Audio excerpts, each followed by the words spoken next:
मित्रों, मैं हूं डॉक्टर चंद्रवीर। मेरे चैनल में आपका स्वागत है। अनेक भारतीय जातियों के पूर्वज यूरेशिया से आए आर्य हैं।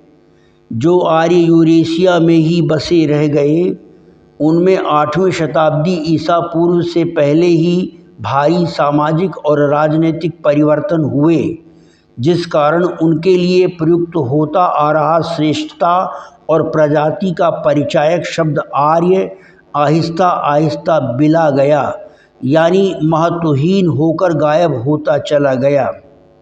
पूर्वी ईरानी खानाबदोश साका जनजाति के लोगों का वर्चस्व यूरेशियन जनजातियों के बीच बढ़ता रहा और करीब 750 ईसा पूर्व तक साका के नेतृत्व में उन समस्त जनजातियों ने अपनी अपनी स्थानीय गणतांत्रिक सत्ताएं स्थापित कर ली, जिनके संघीय स्वरूप ने साका राष्ट्र का रूप धारण कर लिया।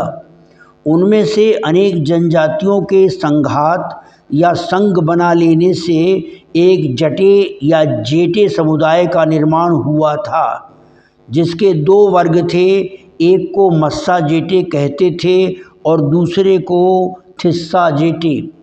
मस्सा जेटे का शाब्दिक अर्थ था महान जाट। जाटों के इस समुदाय में अधिक जनजातियां सम्मिलित थी और ये विशाल एवं शक्तिशाली समुदाय था तथा भविष्य में इसने पूरे यूरेशिया पर शासन किया। थिस्सा जेटे एक छोटा जाट समुदाय था जिसमें बहुत ही कम जनजातियां सम्मिलित थी। यह एक शक्तिहीन जाट समुदाय था जो भविष्य में मस्सा जेटे समुदाय में ही विलीन हो गया। भारतीय उपमहाद्वीप के जाटों की अनेक उपजातियां अथवा वंशगोत्र उन्हीं यूरेशियन मस्सा जेटे के अंतर्गत आने वाली जनजातियों की संतानें हैं। इस विषय के अनावरण का आवश्यकता के अनुसार विस्तार से वर्णन करना हमारा अभीष्ट है, लक्ष्य है। इस विषय को समुचित ढंग से प्रस्तुत करने के दृष्टिगत कई वीडियोस बनाना विवशता होगी। अतएव इस वीडियो में यूरेशिया में मस्सा जेटे अथवा महान जाटों की ऐतिहासिक उपस्थिति और शताब्दियों तक उनके राजनीतिक प्रभाव संबंधी विषय की संक्षिप्त पूर्व पीठिका को ही प्रकाशित करना संभव हुआ है। जो भी नए दर्शक श्रोतागण इस विषय को जानने के इच्छुक हैं, उन्हें इस चैनल को सब्सक्राइब करके बेल का बटन दबा देना चाहिए।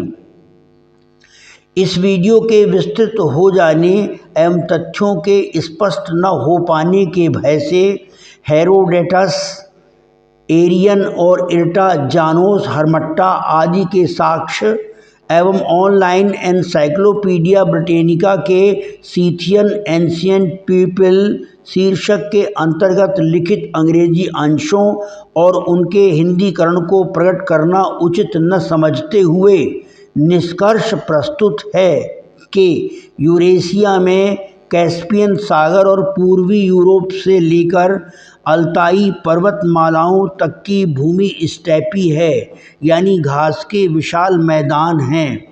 वर्तमान में रूस, Mongolia, Kazakhstan, Ukraine, Uzbekistan, Turkmenistan और चीन के पश्चिमोत्तर प्रदेश आदि स्टेपी भूमि पर आबाद हैं। इस स्टेपी भूमि पर बसे हुए प्रागैतिहासिक जनजातीय समूहों को आर्य नाम से अभिहित किया जाता था। आर्य का अभिप्राय था गत्यात्मकता से जीवन का उत्थान करने वाला। परवर्ती काल में ये शब्द स्टेपी वासियों की प्रजाति का सूचक बन गया था। ये यूरेशियन घुमंतु आर्य नवपाषाण युग में शिकारी जीवन छोड़कर बकरी और गाय आदि पालने लगे और कंदमूल फल के साथ दूध से भी उदर पूर्ति करने लगे।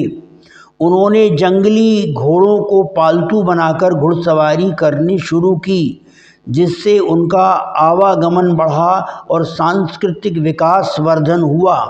प्राप्त प्रमाणों के आधार पर 5500 वर्ष ईसा पूर्व यूरेशिया की नदियों और सरोवरों की तटवर्ती भूमि पर कृषि करने का पता चलता है। चरवाहों की तुलना में कृषि करने वाली जनजातियां अर्ध-घुमक्कड़ी जीवन जीने लगी थीं, यानी वे अपने खेतों में फसल बोती और पकने पर हासिल अनाज को छकड़ों पर लादकर अपने पशुओं को चराते हुए अगले निश्चित स्थान पर चली जाती थीं। भारत में आवर्जित होने पर कृषिकर्ता आर्य जनजातीय समूह को ऋग्वेद में जरित लिखा गया है, जिसका वर्तमान रूप जट या जाट है। आर्यों के भारत आगमन को आर्य प्रव्रजन सिद्धांत कहा जाता है। ये सिद्धांत इसलिए सत्य है क्योंकि आज यूरेशिया के मानचित्र पर अनेक छोटे बड़े देश अंकित हो गए हैं। देश तो अनेक प्रागैतिहासिक काल में भी होंगे, परंतु उनमें आने जाने की कोई रोक टोक नहीं थी, अर्थात लोग इधर से उधर आते जाते थे। प्राचीन भारतीय संस्कृत ग्रंथों में बृहत्तर भारतीय क्षेत्र को जम्बू द्वीप माना है तथा भारत सहित उसे 9 खंडों या प्रदेशों में विभक्त किया गया है, जिनके नाम हैं भारत, इलाव्रत, भद्रास्व, किमपुरुष, हरिवृष, केतुमाल, रम्यक, कुरु और हिरण्य। ईरानी पठार और हिंदू कुश पर्वतों के सुदूर उत्तरी भाग को जम्बू द्वीप का उत्तरापथ लिखा गया है तथा भारत और ईरान आदि को दक्षिणापथ। उत्तरापथ के केतुमाल, रम्य, हिरण्य और इलाव्रत आदि के मिले जुले भूखंडों का नाम ही वर्तमान में यूरेशिया है। इस दृष्टि से आर्यों का आवर्जन प्रवर्जन बृहत्तर भारतीय क्षेत्रों में ही हुआ माना जा सकता है। आज के यूरेशियन क्षेत्रों में रहने वाली प्राचीन आर्य जनजातियों के विकास क्रम की बात करें तो वे पाषाण और कांस्य युग से गुजरकर लगभग 2 सहस्राब्दी ईसा पूर्व जब लौह युग में प्रविष्ट हो चुकी थी, तब उनके जत्थे या कबीले अपने गाय, बकरी, घोड़ों के लिए पर्याप्त चरागाहों की तलाश में तथा कृषि योग्य नई समतल जलयुक्त उर्वरा भूमि की खोज में पश्चिम और पश्चिमोत्तर यूरोप के वर्तमान रोमानिया, बुल्गारिया, हंगरी, यूनान, अनातोलिया, पोलैंड, ऑस्ट्रिया, जर्मनी और स्कैंडिनेवियन देशों में प्रवर्जित होते गए। पूरब में अल्ताई और त्यान शान पर्वतों के दर्रों के पार होकर तारिम नदी घाटी, तुखारिस्तान और कांगशू में हुआंगो सरित के मोड़ और गोबी के ठंडे मरुस्थल के किनारे तक फैल गए। दक्षिण में ईरान, इराक और भारतीय उपमहाद्वीप में स्थानांतरित हो गए। इन अलग अलग भूमियों की भौगोलिक परिस्थितियों के अनुकूल उनका विकास या पतन हुआ, परंतु लोहे के प्रयोग का ज्ञान उन्हीं आर्यों के द्वारा सारे विश्व में फैला। उनके आगमन और प्रभुत्वमय वसासत से हमारे देश का नाम आर्यावर्त, ईरान का नाम आर्याण और इराक का नाम आर्याक पड़ा। भारत में ऋग्वेद और ईरान में जिंदवेस्ता इसी कालखंड में लिखे गए। राजनीतिक रूप से गणतांत्रिक शासन पद्धति का प्रचलन हुआ। शिक्षा के महत्व के दृष्टिगत गुरुकुलों की स्थापना हुई। तर्कसंगत और अकाट्य धार्मिक विश्वासों का जन्म हुआ। गायन, वादन, नर्तन और नाट्य आदि कला शैलियों में भी परिवर्तन हुआ। 8वीं शताब्दी ईसा पूर्व तक पूर्वी ईरानी जनजाति साका के नेतृत्व में यूरेशिया की स्टेपी खानाबदोश जनजातियों के नवीन संघ प्रकाश में आ चुके थे तथा उनकी प्रजातांत्रिक इकाइयां स्थापित हो चुकी थीं। साका समुदाय के शासन के अंतर्गत आने से उनके बीच से सदियों पुरानी आर्य पहचान समाप्त हो गई तथा उन्हें कहीं सका, कहीं सकई और कहीं सकेई कहने लगे। उन समस्त जनजातियों के संघीय स्वरूप से एक राष्ट्र की उत्पत्ति हुई, जिसे ग्रीक भाषियों ने स्किथिया, एवं लेटिन भाषियों ने सीथिया कहा। आहिस्ता आहिस्ता सीथिया देश की निवासी जनजातियां सीथियन कहलाने लगी। महाभारत आदि संस्कृत साहित्य में उन्हें शक लिखा गया है। हेरोडोटस और एरियन आदि ग्रीक इतिहासकारों ने उन्हें स्कीथी उच्चारा है। आधुनिक भारतीय इतिहास लेखकों ने भूलवश अथवा अधिक स्पष्ट करने के उद्देश्य से भारतीय और लैटिन संज्ञाओं को संयुक्त करके शक सीथियन रूप में प्रयुक्त किया है। उल्लेखनीय ये है कि सीथिया देश के शकों या सीथियनों के जेटे जनजाति ने अपने प्रभाव की अनेक जनजातियों को मिलाकर एक जेटे संघ का निर्माण किया, जिन्होंने शक्ति अर्जित करते हुए आगे चलकर एक साम्राज्य की स्थापना की और इतिहास में मस्सा जेटे कहलाए, जिसका शाब्दिक अर्थ है महान Jat.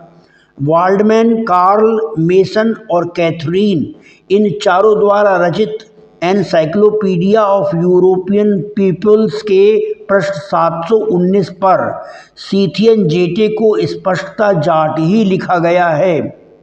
Scythian Jats were Eurasian nomads, probably mostly using Eastern Iranian languages, who were mentioned by the literate peoples surrounding them as inhabiting large areas in central Eurasian steppes from about the 9th century BC up until the 4th century AD। अर्थात Scythian Jat Eurasian खाना बदोश थे जो संभवतः पूर्वी ईरानी भाषाओं का प्रयोग करते थे, जिनका उल्लेख उनके आसपास के साक्षर लोगों द्वारा लगभग 9वीं शताब्दी ईसा पूर्व से लेकर 4वीं शताब्दी ईस्वी तक मध्य एशियाई घास के मैदानों में बड़े क्षेत्रों में रहने वाले के रूप में किया गया था। तो ये थी आगामी वीडियो की पूर्व पीठिका, जिसमें सीथिया देश के निर्माण और उसमें जेटे अथवा जाट समुदाय की उपस्थिति की सूचना दी गई है। अगले वीडियो में मस्सा जेटे या महान जाट के उद्भव और इतिहास पर सप्रमाण प्रकाश डालने का प्रयास किया जाएगा। मित्रों, यदि आपको ये वीडियो अच्छा लगा हो तो इसे लाइक कीजिए, शेयर कीजिए और सब्सक्राइब कीजिए। पूरा वीडियो देखने सुनने के लिए आपका आभार, धन्यवाद, नमस्ते।